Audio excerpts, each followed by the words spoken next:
let me take a moment of silence.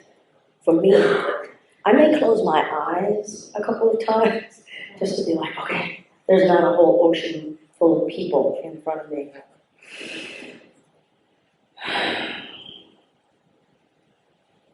And if you wouldn't mind, if you'd join me in the third step prayer. God, I offer myself to you to build with me and do with me as you will. Relieve me of the bondage of self that I may better do your will. Take away my difficulties, that victory over them may bear witness to those I would help of your power, your love, and your way of life. May I do your will always. Thank you. Thank you, everyone. This thing is loud. I am Belinda. I am definitely an alcoholic. Thank you. My sobriety date is September 18, 2019.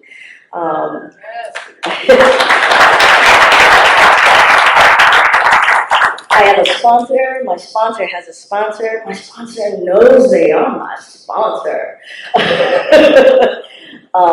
And for the newcomer, please keep coming back. Anything that you feel that you can pick up at all, whatever I have to say, please just keep coming back. Sit and stay. Don't just keep coming back. Sit and stay.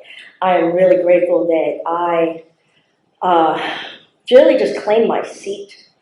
And it took a moment for me to claim my seat. What Kathy didn't share is that, I tried to do this thing back in 2016. And I did it for all the wrong reasons.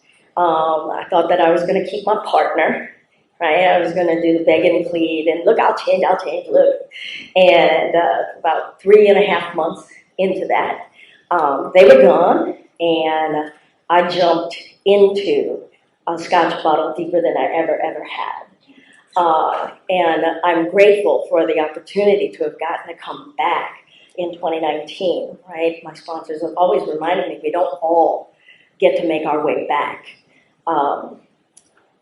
So, what I was like, what happened, and what I am like now. I'm going to ramble a little bit just because I made eye contact and I was like, and I love Trish. And I love so many people in this room, and I would not have been able to say that about people before I got sober. I would want to just run and hide. The other thing that I really want to say is that me being up in front of people, well, it's not that it necessarily drives me nuts, but I want to call myself out right now, and that is that I think that I'm performing, and I think that I'm commanding an audience.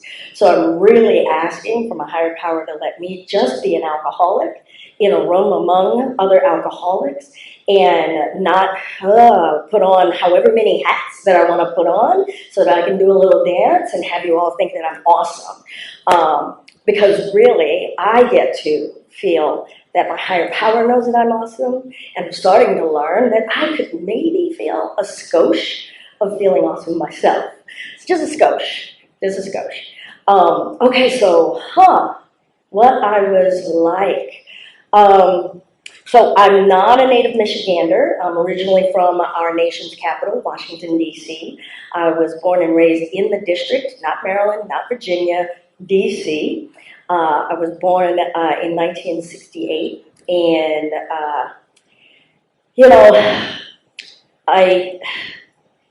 I was born to an African-American family, but, there was also another contribution to my being.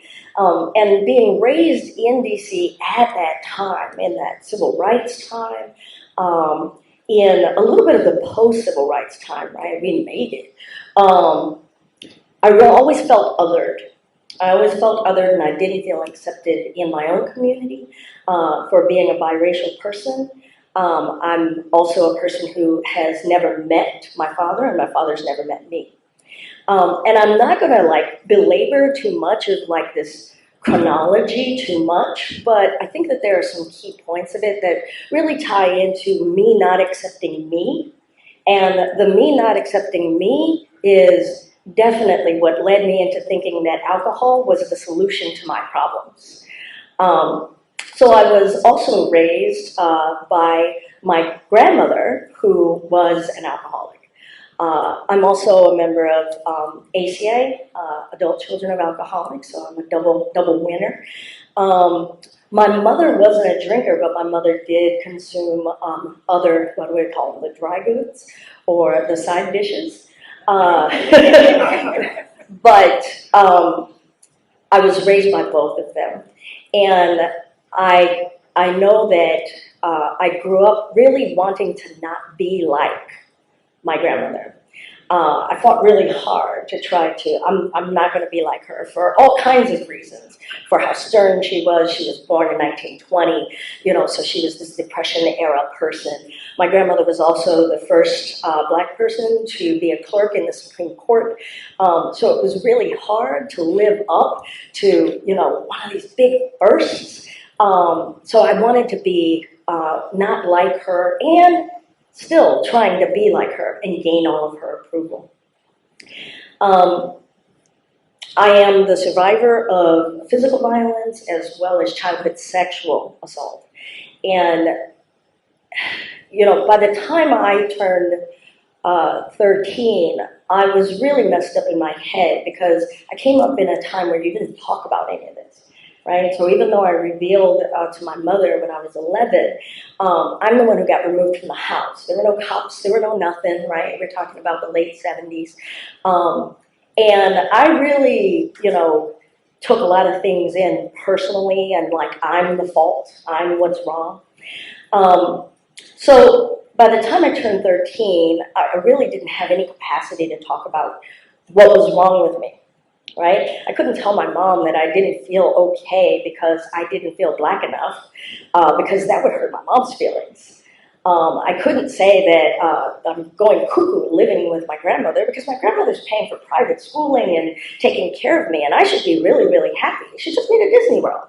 I should really love the life that I have. But I was miserable. I felt othered. I didn't feel like I belonged. I couldn't talk to friends in the neighborhood about what was going on in my household. And it was definitely a death threat from my mother if you ever spoke outside of the house about what was going on in our house. Whether it was beatings or whether it was, incest or, anything. Even our poverty level just showed up. So when I was 13, I decided it would be a really good idea to solve my problems by taking all of my grandmother's prescription drugs and drink a gallon of her vodka. So that was my first conscious drink. And I went big, I went hard. And I thought that I wanted to die. I ran away because I was going to show her. So I drank all of that. I took all of those pills and I went running around in the streets of DC. I'm liberated. Caught all kinds of metro buses and ended up at a friend's house and told them, I'm getting the last laugh. But they ended up calling the police, and I got a trip to Children's Hospital in DC, and then I earned myself a year in the mental ward in Children's Hospital. But it was actually a little bit of a reprieve. It was like, oh, yay, this is kind of normal, even though I'm hanging out with some kids who I was like, you guys have problems. And the only reason I had to stay so long was because my mother and my grandmother could not agree on whose house I would go to. And they wouldn't do family therapy, and they just attacked each other. So at that point, just staying in the hospital was like the best thing to do. Of course, my grandmother never told anybody where her granddaughter is. I actually don't even know what she ever told anybody. I don't know if I just like disappeared and then I just reappeared.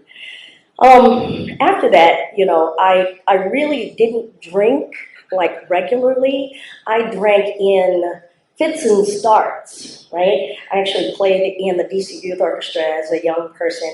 Oh, please, somebody give me like a 10-minute warning. Yes? Yeah. Thank you. I played in the DC Youth Orchestra, traveled a lot, performed in a lot of places. But after, let's say everyone had a banquet and whatnot, we would go around and grab all the leftover bottles of wine and booze and just pour them all into single bottles, and we go into the bus on the ride back and be drinking like this horrible concoction of like killer booze. And I thought that that was fun, and that would just be one-off moments, right? And my mother didn't know. I really became good at keeping secrets.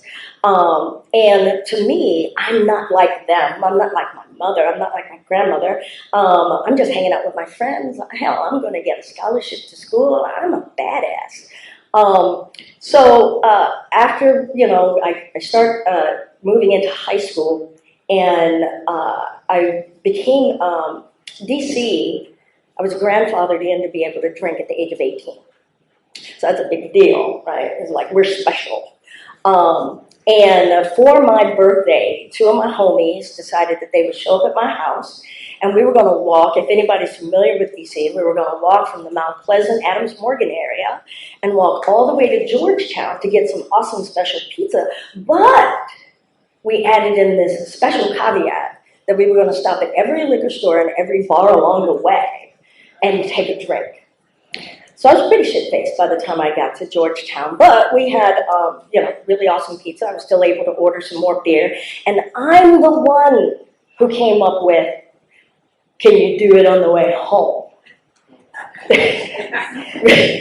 And I barely made it halfway home of the continuous drinking. I think I thought I was like watering it down by switching to wine coolers by then. We were just drinking anything too. We're like, we're not gonna try this, let's try this, right? And so our guts were just a mess, and my guts were a mess. It was the first time I ever peed in public. It was certainly the first time I ever peed in front of my friends, and somehow I made it home. By the time I finished high school and go to college, I really wanted to get out of DC, so I really didn't mess up my academic career that much. I didn't feel like I had a problem. It was just something I did now and again. Those were special events. In college, I drank a little bit at a frat party. I didn't like beer, but somehow, even though I said, no, I don't want to go to the frat party. No, I don't want to drink. I ended up in charge of the keg. I ended up drinking most of the keg. And then at the end of the night, I was in the basement of that frat party giving linebackers piggyback rides. Because I decided, well, I'm always thinking that I'm a badass. And I'm like, no, really, I'm a badass. You think I can't pick you up? And then I decided I wouldn't drink anymore after that night because it was pretty much a hot mess. So I go to college, I get out of college, I'm really not drinking.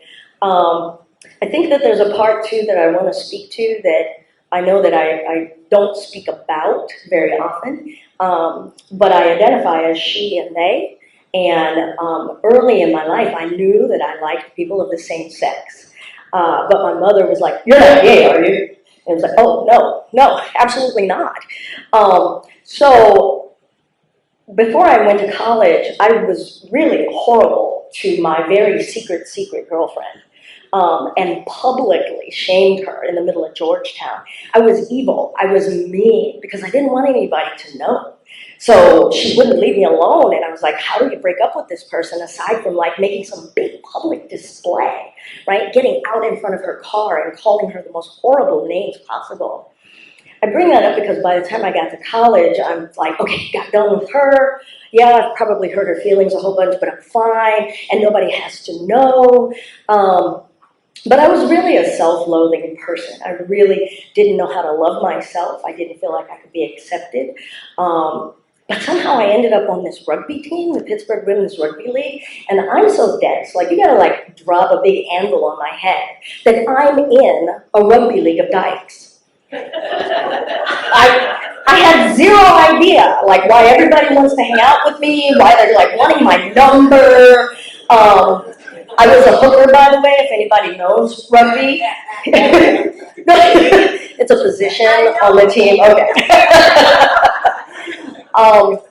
But so, in college I was pretty confused, but I was also pretty much stamping down who I was and not really talking about it because I thought if I just get a really good academic career, if I continue to be just excellent and excelling at things the way I was taught in my upbringing, it's going to be all right, and I'm not going to be like my grandmother, and I'm not going to end up some single parent who doesn't even know the father of her child, right? All of the things that I didn't want to be. So I'm off chasing this imaginary thing in my mind of that's going to make me happy, right? And if I got out of that house, that's going to make me happy. And if I don't tell people who I really am attracted to, I'll somehow still find a way to be happy. I ended up being a journalist. It was kind of by accident, honestly. I never took it. Well, okay, I took one journalism class in my life and I hated it. But I ended up working in journalism for about 23 years. Journalism. We drink. We drink after deadline, we drink before deadline, we drink. My first city editor had a fifth of Dewar's in his bottom drawer, and when deadline was over, he opened up his pack of Camels, and he pulled out the Dewar's and he poured it. He might share if you wrote something really good that day, but otherwise that was like his jam. So drinking after deadline, especially after a big breaking news event, which I wasn't prepared for. If anybody here has done any sort of journalism, I became what was known as one of the death and dying reporters, because people like me. People will tell me their stuff.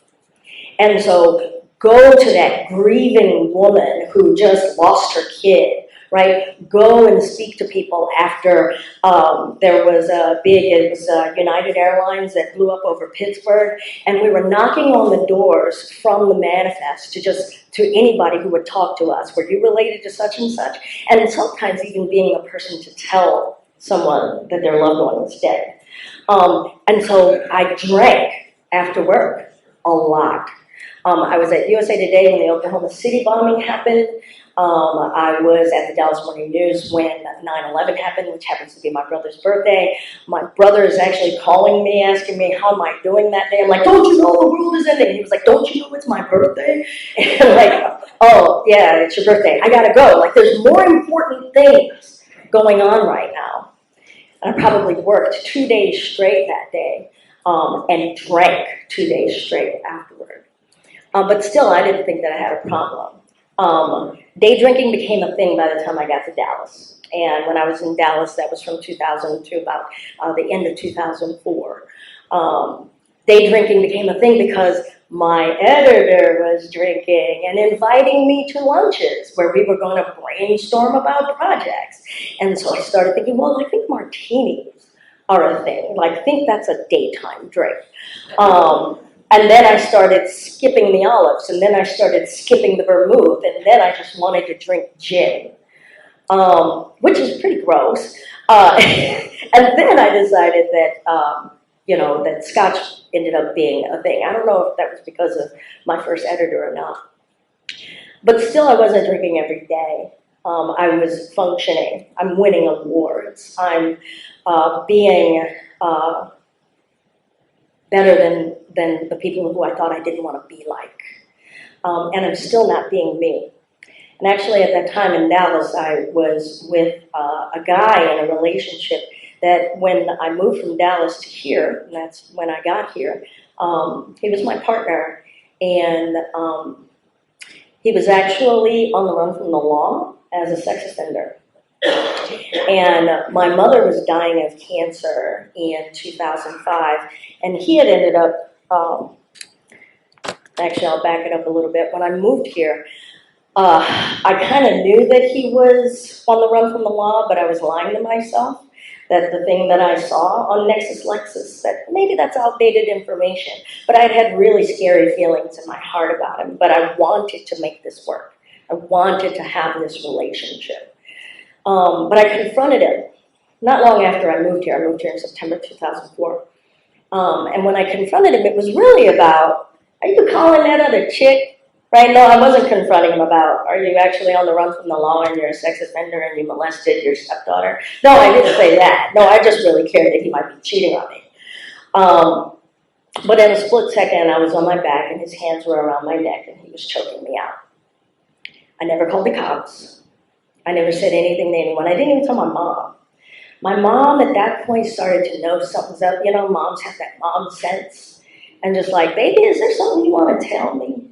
You know, and I'm like, no, no, no, no, no. Well, he got nervous after he did that, and he decided to steal my car and head back to Texas because he wasn't supposed to have left the state of Texas.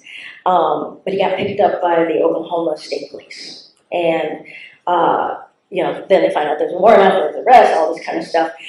Did I jump on a plane to go down to Oklahoma City jail and I, well, like, listened to everything he had to say and decided that I was going to put a lawyer on retainer? Yeah. Yeah, of course, because that makes absolute sense. And I'm like so drunk in this hotel room in Oklahoma City. Who remembers the Detroit Pistons game where that big brawl happened?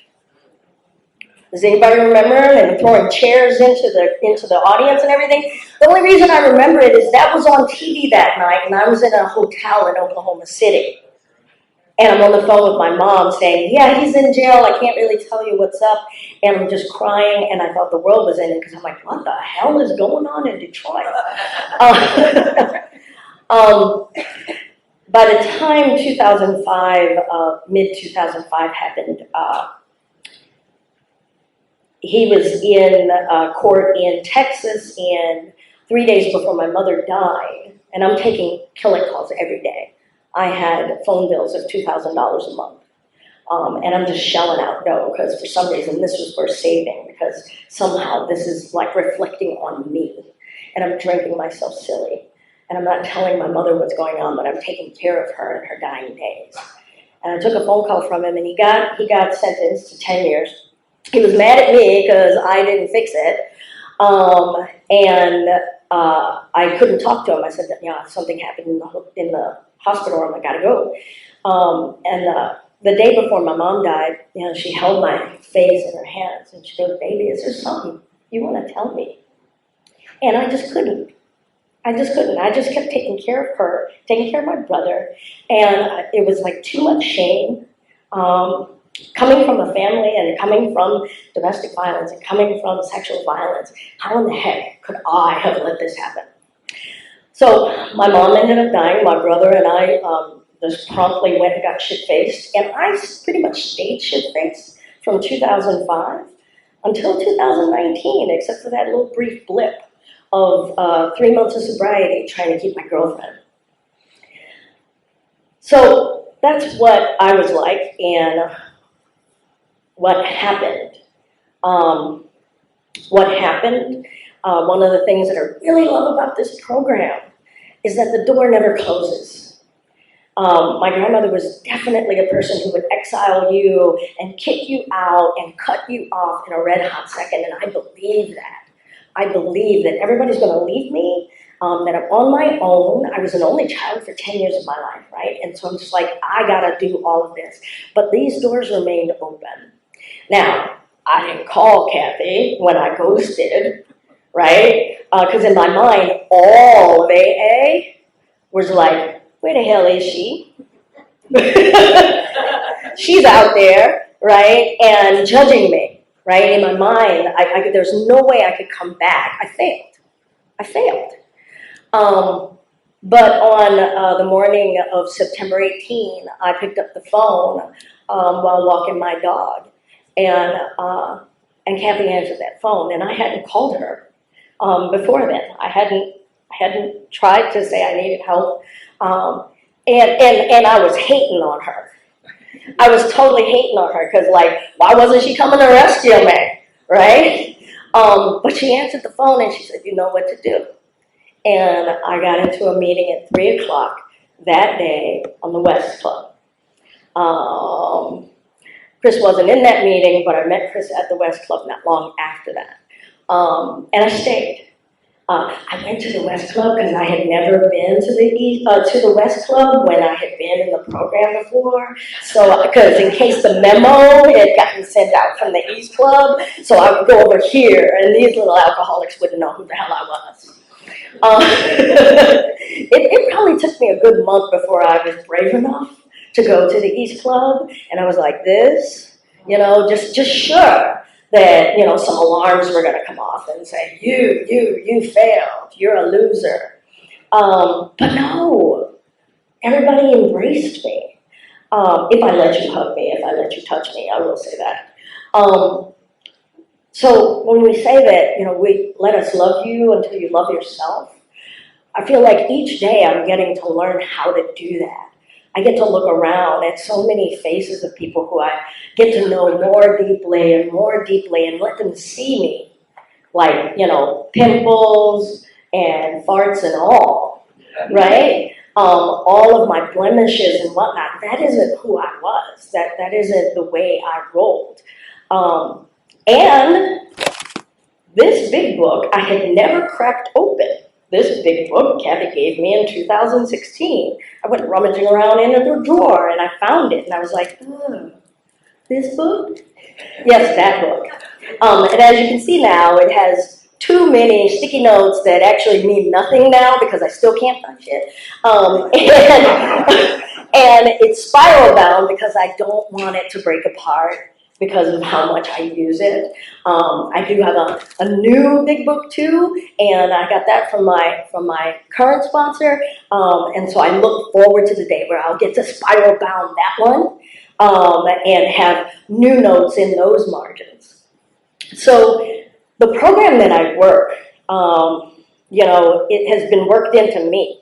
Really, some of the most valuable things that I had to learn right off the bat is shut up. Really, just shut up. And I remember the day that Kathy told me, how about you just not share for a while? And my feelings was hurt because I was like, I got a lot of shit to say.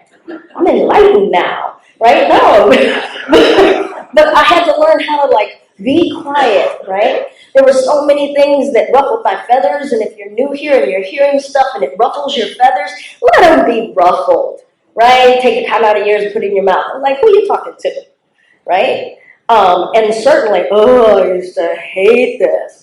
But my sponsor, who shall not be named, but you already know who she is, would say,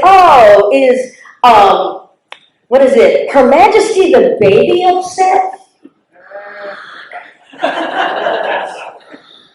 I was like, really? But I really needed to look at how my pride was outsized, how I really wasn't seeing how my life was an absolute wreck, and that I just didn't know how to take suggestions at all. I knew how to take a little tidbit of something and won't put my spin on it, right? I'm that person who reads a recipe and I will take out 10 of the ingredients and just start willy-nilly adding stuff in because I'm gonna make it more better because that's the way I wanna roll. But I got to learn, hey, why don't you sit down, shut up, and actually take suggestions. So we did the steps. If you'll notice, I got sober in September 2019. I had maybe 6 months before the pandemic happened. And we did my 5th step out in Hawk Island. And I had all my 5th step, don't ask me why, I had my 5th step on these poster boards. And it was like a sail, right? And my shit's blowing all around. And I'm worried, right? Because I don't want nobody to see that. Anybody gonna know, right? But that's how we did our pandemic safe 5th step, and it was a wonderful experience. But Zoom happened, and so before the pandemic, I had done the 90 and 90, and I just kept doing it. Okay, I just kept doing it. I was convinced I didn't have time to do it, but somehow I made time to do it. I let myself go around and hit different meetings, whether I was at the West Club, whether I was at the East Club, whether I was out in Okemos. And then Zoom happened, and I was like, well, I'm supposed to hit a meeting, right? And Chris had an awesome meeting that was 7 days a week on Zoom, and then I started discovering more meetings on Zoom. And here was the blessing for me as a person who came from the East Coast, comes from DC. I hadn't been in a really serious urban area in a while. I hadn't been around people of color in a really, really long while. I got to suddenly be in LA. I got to suddenly be in DC. And everybody's still speaking my language, and I actually started to be able to be me.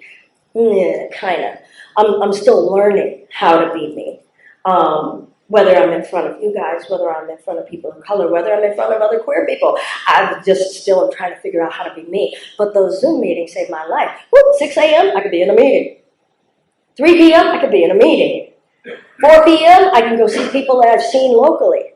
You know, midnight, what am I doing? I don't know. I'm counting my N95 masks. Okay, I can be in a meeting. Right? And so I got to be in a meeting, and I did my first service. And I chaired meetings. I got to be secretary. And I thought that meant writing stuff. No, that actually meant being in charge of the business meeting. That was a trick. And then when everything opened back up, you know, I had both. And so I have so much community right now. I have people all across the country. I have friends in London. I have friends all over this country, whether they're in the South, whether they're up in Canada, whether they're on the West Coast. And we're all alcoholics. And we've shared so many aspects of our lives and things that I never thought that I would have shared. Shit, I never thought I was going to share with y'all. So I went to meetings. I did my steps. And then I got to do them again. Yippee. I'm halfway through the longest fifth step of my life. But I'm really appreciative of that. I do service in meetings. My home group is Primary Purpose, Wednesday night, 5:30. What's up? What's up? And I most recently am the office manager at Central AA. Now, that's a special worker position, so that's not service, and so they pay me, or y'all pay me, and for that I'm super grateful. But I will say that this is a super blessing for me, because I get to live this program. I get to live this program day in and day out. Yesterday I really got to behold some real magic in this program in the office. And a guy came into the office really, really desperate. To try to save his son's life. And I got to watch this really big guy break down and cry. And when his son showed up, you know, he was, you know, a couple of sheets to the wind, maybe a little bit. But I got to see our volunteers really go into action, and I got to see the value of what we get to offer. And I got to be a part of that in a really, really small way, but still be able to be a part of it. I have nothing but love and admiration for the guy who came into the office to be there and be able to speak to the young man. I have nothing but love for the volunteers who were in the office and so much told their story of what happened to them to try to help this young man believe that he too could make a choice. But he needed to make that choice. And I'm really sad to say that he didn't. He went storming out. And Dad was still left, you know, with tears in his eyes, desperate to try to save his son. And I don't know, I just really felt deeply. I really felt his pain. I felt for the young man who was so lost, because I've been that lost. I've been, you know, come up with some excuse, whether it's my cat, my dog, my whatever. Hell no, I can't go do this because this is way more important.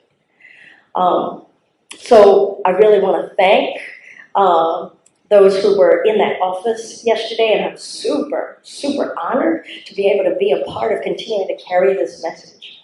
I continue to try to do the next right thing. I have to tell myself that every once in a while, maybe on the regular, every 10 minutes, what's the next right thing? And I get to pause in that. Do that next right thing, but pause and ask my higher power for what is the next right thing, because I'm going to choose something wackadoodle, right? I really, really am. And so I really have to hit that pause and just do the next right thing. Usually it means eat. Usually it means go to bed. Usually it means leave whatever I'm worried about tomorrow to tomorrow. And guess what? I'm here with 1,445 days of sobriety, stringing 24 hours at a time, just doing the next right thing. You know, the spiritual awakening that we hear about in the 12-step, right before I had called Kathy on September 18, almost 4 years ago, I had stopped at a corner with my dog. I'm dragging my ass, y'all. I'm so hungover, and I'm like almost ready to like get rid of my dog because this is really ruining my drinking. But I'm walking this dog, and I stop at a corner because my phone gave me an alert, and it said, "Congratulations on 6 months of sobriety." Because I had an app that I had been lying to. And I said, woohoo! And then I just stood there and said, holy shit, you are really lying to yourself. And all I really heard, and I heard it standing on this street corner, is you are stuck. And that for me was the message from my higher power, that I was stuck. And I couldn't figure my way out of it. I couldn't cajole my way out of it. I couldn't analyze my way out of it. And I surrendered at that time, and I gave that woman over there a call, and she answered the phone. Since then, I have heard, slow down. Y'all, I be arguing with God. I'm like, I am slow. Right? And it's like, no, really, do you want to slow down? After that, I would say I was about a year sober. I really just heard, take me with you when I leave the house. After I've gotten up on awakening and asked my thoughts, be divorced of self-pity, dishonesty, and self-seeking motives, I heard, take me with you. I was like, oh, don't just leave you over here. And this was probably after some really in-depth conversations with one of my sponsors about, do you just leave God in the house? And I'm like, this is supposed to be on my altar. Isn't that where God lives? I'm like, no, take me with you. Earlier this summer, I was really upset. I just knew I knew what my future was going to hold for me. I had all these plans for my business because, I used to do a lot of yoga. But I heard, you're not ready for what you want. Oh, I was mad. I was like, oh, no, I don't like that message. What you mean I'm not ready? And then I really got to hear, you're not ready for what I want. Can you be ready for what I want? So I just, that spiritual awakening is like little pinholes in a tarp, and just being able to see a few starlights now and again. And each moment that I get another pinhole, more light gets to be shined, as far as I'm concerned, as far as what that spiritual awakening looks like. No, of course, I would love for the tarp to just be gone and big rays of sun come out, right? And just trumpets blare. No, I get little pinholes. And I'm grateful for those pinholes. I'm grateful for some folks who poke the holes into the tarp for me. And I'm grateful for when my higher power says, okay, she's ready. She's ready to have this little light be able to shine down. I'm blessed to be able to share this program, this Experience, Strength, and Hope, my Experience, Strength, and Hope with sponsees. So I have 3 sponsees, people who endure me and my questions. And I'm sure that they're always really tired of hearing me say, well, my sponsor always says. But I'm deeply honored to be able to hold space and be able to do what others have given freely for me, for fun and for free, right? For fun and for free. Whose sponsor picks up their phone for them at 11 o'clock at night, right? Who stays on the phone with you for hours and hours and hours, and they ain't even get paid, Joe, right? They're just they care enough to not watch me self-destruct so much, and I never experienced that kind of thing. And I get to do that. I get to just share that. That's my duty. That's my job. What a job to be able to show that it is possible to wake up today. I didn't drink today. I'm not messed up on a Saturday night. Yo, look at what we're doing on a Saturday night. And actually, truly loving it. I hope that you're loving it. The food was good. Got some good company. People looking good tonight, looking kind of sharp, right? And we're not drunk. And hopefully I won't wake up tomorrow with my head in the toilet bowl, pee in my bed, right? I won't have any of that going on. I might be dragging ass no matter what, but still, at least I woke up, and I woke up sober, and I woke up grateful.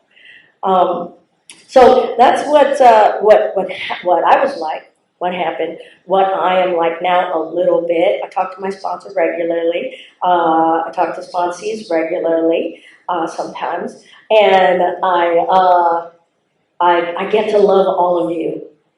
And I'm so grateful that I get to love all of you. I see so many people that I've been in meetings with, so many people who have held me, booger snot, tears, and all, y'all, because when I'm bawling, it's messy. And let people see me in that state. That's something I would have never done before. And I'm grateful to be able to just be a human being and find myself being human. So I just want to part with one that I had to pre-mark because of all of my infinite tabs. One of my favorite passages in the big book. And I get to really, I'm so grateful for this passage. It felt like it will always be a huge part of me and really hold me in my journey in recovery and keep me coming back. And it's page 417 in the big book. Acceptance was the answer. And acceptance is the answer to all my problems today. When I'm disturbed, it is because I find some person, place, thing, or situation, some fact of my life, unacceptable to me. And I can find no serenity until I accept that person, place, thing, or situation. And that situation can just be rolling around in my head, y'all. Or situation as being exactly as it is supposed to be at this moment. Nothing, absolutely nothing, happens in God's world by mistake. Until I could accept my alcoholism, I could not stay sober unless I accept life completely on life's terms. I cannot be happy. I need to concentrate not so much on what needs to be changed in the world as on what needs to be changed in me and in my attitudes. Working these steps with two amazing people, showing up in the rooms and claiming my seat, trying to live these principles in all of my affairs, sharing it with others, really has really helped me change my attitude and start progress, right? Start to accept me as I am. Thank you so much for hearing me share a little bit tonight. Peace.